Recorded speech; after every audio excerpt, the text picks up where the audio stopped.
Fala, Paulo, tudo bem? Tudo Bem-vindo. bem, Miguel? Tudo bom? Estou aqui no aeroporto. Vamos Isso conversar aí, então. maravilha. Deixa eu ver como é que está seu som, que eu aumento aqui. Paulo, então, vamos conversar sobre essa agressão do Trump. Está me ouvindo bem, Paulo? Essa agressão do Trump à Colômbia, né? No final, parece que os dois se acertaram, os Estados Unidos e Colômbia se acertaram, os dois recuaram, não vai ter tarifa, mas foi um episódio nervoso, foi tenso, né? Ele ameaçou impor tarifas de 25% a todos os produtos colombianos, sancionar todos os membros do governo, familiares. Foi uma agressão muito rápida, muito forte. Como é que você viu esse episódio? Olha, é um episódio importante porque tende a sugerir que o Trump não está apenas no terreno das bravatas, que ele pode agir, né? Ele acabou não tomando o passo que ele anunciou, a ameaça que ele decretou, mas estava próximo disso e só não aplicou as tarifas e outras medidas de represália porque chegaram a algum entendimento. Eu gostaria de examinar melhor esse entendimento.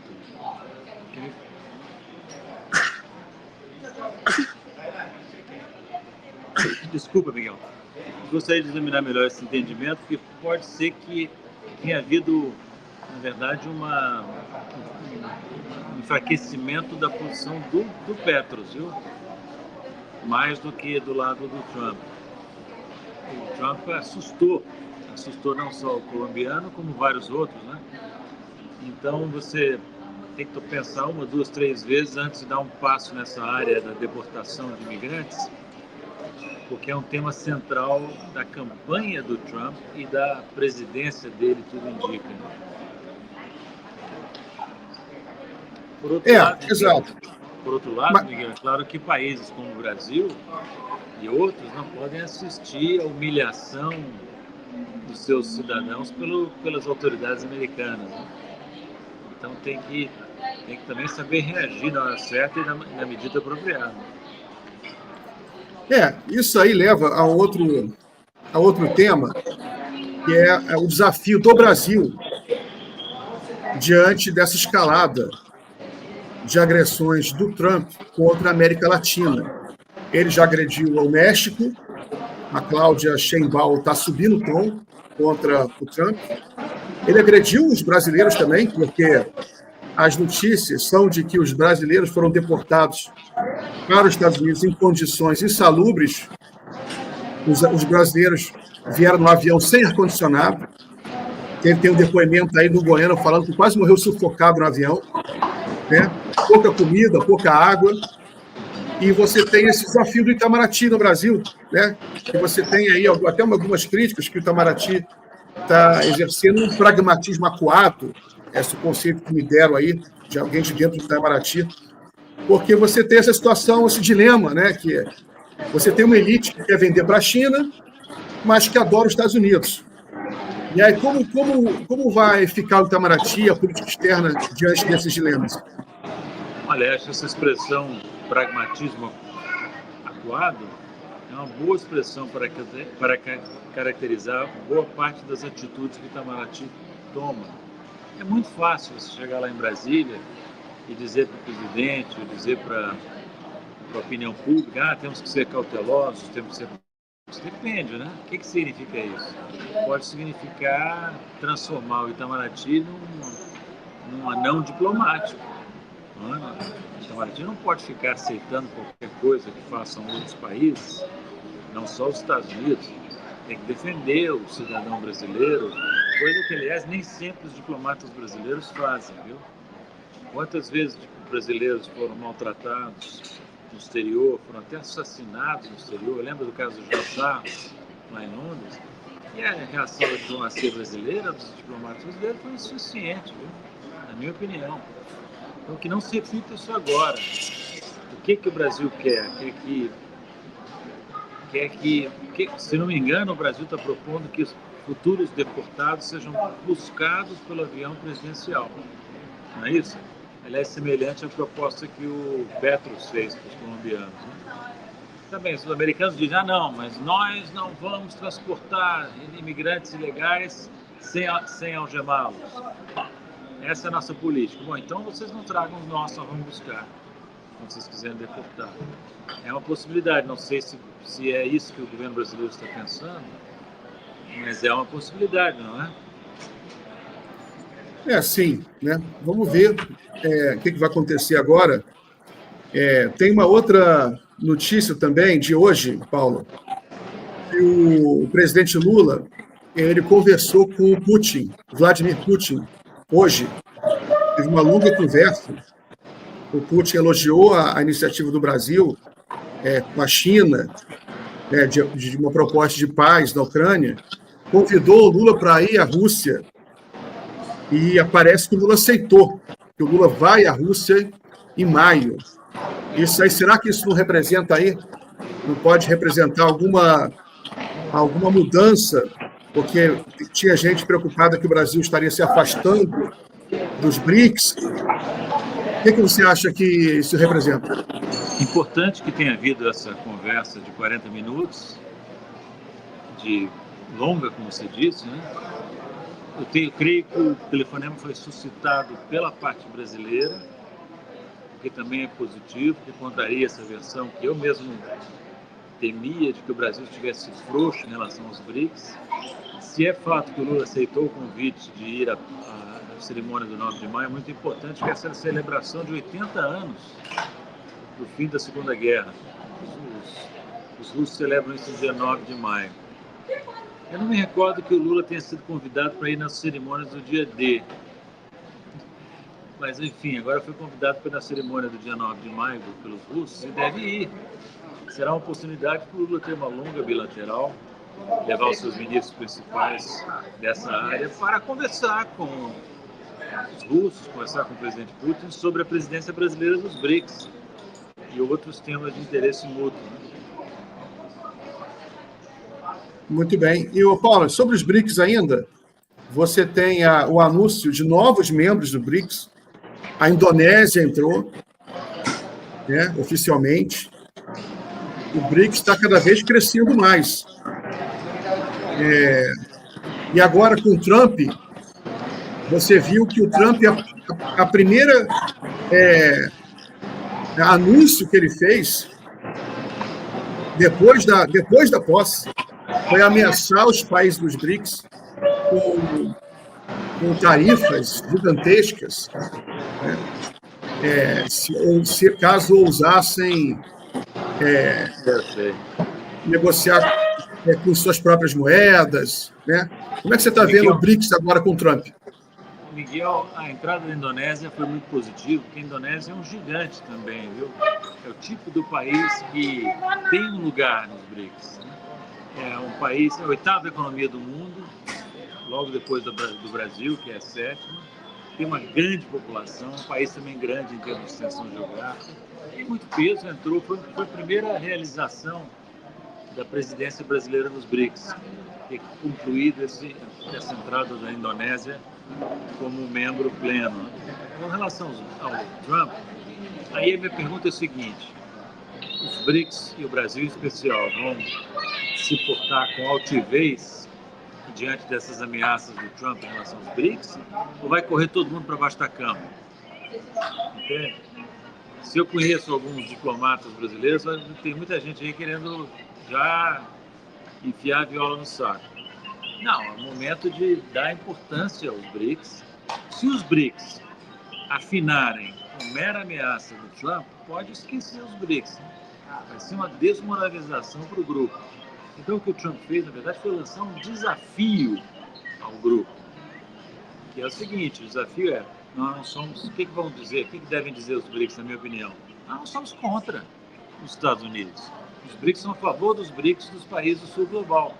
Então, não venha nos dizer o que nós vamos fazer, o que nós não vamos fazer, porque nós não vamos atingir vocês diretamente, vamos cuidar dos nossos.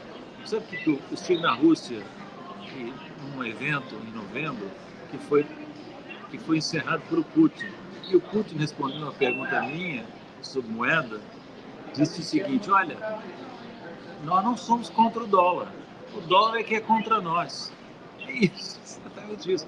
Os americanos militarizaram o dólar, estão se aproveitando da posição de reserva mundial, reserva monetária mundial, para confiscar reservas, para impor punições a países que não são cooperativos com eles, etc. Então, eu vejo o seguinte, sem agredir ninguém, sem fazer muito estardalhaço, nós temos que preparar as nossas propostas na área monetária e financeira e, ao final da presidência brasileira, colocá-las em marcha. Não ficar anunciando coisas que ainda não estão prontas, entende? Sou contra isso. Por quê? Porque os adversários se mobilizam e assustam os mais cautelosos aqui dentro. Ô Paulo, voltando ao Itamaraty, né? Estou tentando entender o que é o Itamaraty. A gente sabe que é uma estrutura burocrática grande. O Brasil tem, notoriamente, uma grande estrutura diplomática, em tese, com grande preparo, né? O preparo, a formação é muito grande dos diplomatas brasileiros, tem cursos e provas, e uma coisa muito... Enfim, mas como é que você analisa a formação política, os dilemas e os problemas que vive Itamaraty nesse mundo hoje, né? Talvez, será que eles ficaram meio para trás? O mundo avançou demais e eles ainda estão no mundo o mundo anterior, o mundo que já passou? Como é que você avalia? Acho que sim. Olha, eu diria que, em termos de formação política, tem 3 blocos dentro do Itamaraty. Um bloco bolsonarista, que é minoritário, um bloco de esquerda, o centro-esquerda, que é um pouco maior, e uma grande maioria de sujeitos que são, digamos, liberais, terceira via em termos políticos, sabe? Muito carreirismo também nesse meio. Entende? Então, se você deixar, o Itamaraty pende para centro-direita. Assim, o centro gravitacional do corpo diplomático é esse. Aí você vai encontrar um monte de gente recomendando cautela, recomendando cuidado, recomendando pragmatismo, pouca ousadia e pouca inovação intelectual. Não tem muita gente lá criativa e audaciosa nesse Itamaraty. Então cabe ao presidente, que é o principal interessado, fustigar esses burocratas. Se depender deles, não sai do chão. Não sai do chão o avião brasileiro, sabe? Fica patinando. Porque a cautela... Uma coisa que é interessante, quando o Celso Amorim era ministro, ele uma vez disse, brincando, meio sério, meio brincando, disse para os outros diplomatas: não quero que ninguém me venha usar aqui a palavra cautela. Porque para tudo eles recomendavam cautela. Essa é uma recomendação trivial e que reflete, às vezes, um medo, sabe? Um temor reverencial, sobretudo aos Estados Unidos, em menor medida à Europa. Então, já houve melhores momentos do Itamaraty, viu, na minha opinião. Meu pai era diplomata, você sabe, né? E na época do meu pai, tinha muito diplomata criativo, muito diplomata nacionalista, muito diplomata com ideias próprias. Agora nós temos um bando de carreiristas, de liberais. E como você disse, Miguel, o mundo já não é mais do neoliberalismo. Como é que pode o Itamaraty ter negociado uma bomba que foi esse acordo Mercosul-União Europeia, que é um acordo neoliberal, quando os europeus, americanos, todo mundo está abandonando o neoliberalismo? Então é isso que você falou também. É uma dificuldade de se atualizar em face às mudanças rápidas que estão acontecendo no mundo. A gente tem um Itamaraty que está desatualizado e umas forças armadas, né, que também tem uma influência neoliberal muito grande. Né? Então, da onde você acha que pode vir uma força para puxar, né, assim, o Estado brasileiro para uma posição geopolítica mais avançada? Aí, olha, Miguel, o caso das Forças Armadas é pior, porque o nível de preparo é inferior ao Itamaraty, o nível de comprometimento com os americanos é maior. Então tem que haver uma reforma das escolas militares. E uma reforma do Rio Branco também, porque o Rio Branco está produzindo, pelo que eu posso ver, diplomatas conformistas em série, né? De onde é que vem a mudança? É difícil, viu? Porque na sociedade extra-Estado, na sociedade civil, você não tem forças progressistas claras, né? E dentro do aparato do Estado, nas carreiras permanentes, como no Itamaraty, nas Forças Armadas, você tem muita infiltração de ideologias estrangeiras ou contraproducentes, entende? Então o Brasil precisa urgentemente recuperar sua capacidade de pensar por conta própria, de ver o que o Brasil pode fazer, que é muito, e se livrar dessa carga de preconceitos atrasados que marca não só a burocracia. Eu não vou nem falar da mídia, né? A mídia hegemônica, tradicional, é um desastre quase total, né? E ela é contra tudo que interessa ao país, ela se coloca, não digo tudo, mas muita coisa que interessa ao Brasil, ela se coloca contra. Se não fossem os canais alternativos, como este em que eu estou agora falando, haveria um discurso único no Brasil que deriva em grande parte da mídia americana, dos grandes canais, dos grandes jornais americanos. Então, nós temos um trabalho muito grande de recuperação do Brasil a fazer, né? E o começo de conversa foi a eleição do Lula, né? Essa eleição do Lula foi um passo muito importante nessa direção, né? Paulo, uma outro tema que eu queria conversar sobre a Europa, né? Há uma perplexidade muito grande de analistas do sul global em relação a uma vassalagem geopolítica da Europa que parece cada vez mais absurda e até mesmo autodestrutiva, que a gente queria entender até onde vai, né? Até onde a Europa ela vai se deixar se autodestruir voluntariamente em prol de interesses que não são delas, interesses dos Estados Unidos. A gente vê com a guerra na Ucrânia, né? Como é que você vê isso? A vassalagem é a palavra certa, viu? Essa vassalagem já existia, mas se tornou mais explícita e mais problemática para os europeus com a eclosão da guerra na Ucrânia. Os europeus se alinharam docilmente aos Estados Unidos, inclusive quando os interesses americanos eram contrários aos europeus, né? Isso está se repetindo. Vou te dizer, Miguel, há 25 anos atrás, na virada do século XX para o século XXI, os europeus ainda eram vistos aqui no Brasil como um contrapeso aos americanos. Isso se desfez totalmente, como nunca. A Europa nunca esteve, desde aquele tempo em que eles ganharam a guerra, em grande parte com a ajuda americana, a guerra contra os alemães, desde aquele tempo a Europa nunca esteve tão subordinada politicamente, economicamente, militarmente aos Estados Unidos. A OTAN, o que é? A OTAN é um braço dos Estados Unidos, onde a Europa joga um papel secundário. O que é a guerra na Ucrânia? É uma guerra por procuração, com a Ucrânia lutando, e uma guerra econômica por procuração, com a Europa sofrendo e os Estados Unidos distante. Então, olha, sabe o que está acontecendo? Que é uma questão ambígua, difícil dizer se é bom ou ruim. Está havendo uma ascensão da extrema-direita nacionalista em vários lugares da Europa que vai romper com essa subserviência. É uma coisa ambígua, porque por um lado é bom para a Europa romper com subserviência aos Estados Unidos. Por outro, são partidos como a Alternativa für Deutschland, outros, o partido da Meloni na Itália e vários outros, a França, o Front Nacional, né?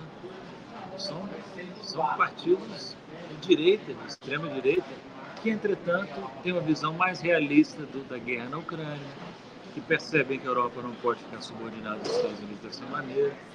Então, veja a situação paradoxal dessa vassalagem que você mencionou, está resultando a derrota dos partidos tradicionais, mas a vitória da extrema-direita, e não da centro-esquerda ou da esquerda. A única esquerda forte que eu saiba é o Mélenchon, da France Insoumise. Agora o Mélenchon, o resto tudo está ou comprometido com a centro-direita ou minoritário, sem poder eleitoral.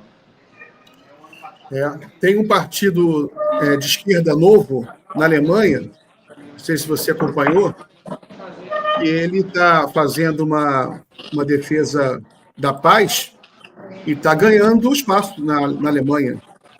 Ele é de oposição ao governo Olaf Scholz. É a aliança Sarah Wagner. Essa Sarah Wagner é muito interessante. Eu recomendo a vocês e aqueles que estejam nos assistindo acompanharem a Sarah Wagner. Muito inteligente. É uma alemã de origem parcialmente iraniana, é carismática e ela está se posicionando de uma maneira original. Ela não está seguindo nem a esquerda tradicional, nem muito menos os partidos tradicionais. E pode, de direita, né? E pode ser uma força cada vez maior na Alemanha, sim. Não me surpreenderia que ela chegasse em algum momento a tomar conta do governo, ou a participar do governo em aliança.